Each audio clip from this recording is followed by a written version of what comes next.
Atsimenu, ką reikia klausti. Močiute, kaip jūs bėgote iš Lietuvos? Vilyte, labai netikėtai turėjom išvažiuoti. Aš tada su tėveliu, su tavo seneliu buvau mano tėviškėje.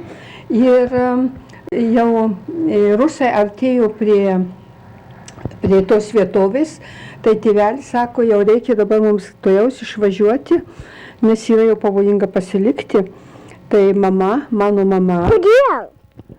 Nes tėvelis nenorėjo, senelis nenorėjo, kad rusai jį paimtų. Kodėl? Rusai buvo negeri mūsų atžvilgiu ir nenorėjom pasilikti.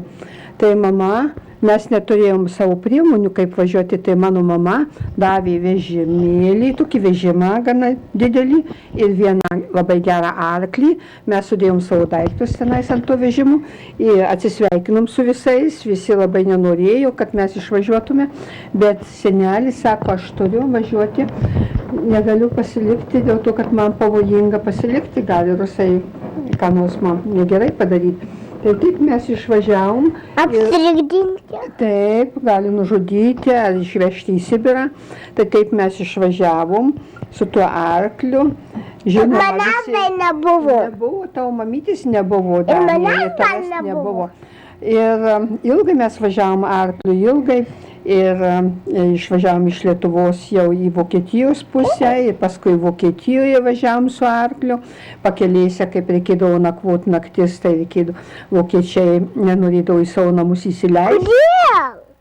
Nenorėjo pabėgėlių įsileisti, nepasitikėjo, tai mes nakvodom kur nors kluone, pasidėdavom savo patalynę, nakvodom, iš ryto vėl susikraustydavom į vežimą, sudėdavom ir toliau važiuodavom. Ir tokiu būdu vis bėgom, o iš paskos vis rusai slinko į Vokietijos pusę. Ir galų gale mes jau turėjom... Ar greitai bėgo? Taip, mes važiavom, kiekvieną dieną važiavom visu arkliu, paskui kai kuriuose vietose sustodavom ilgesniam laikui pabūti.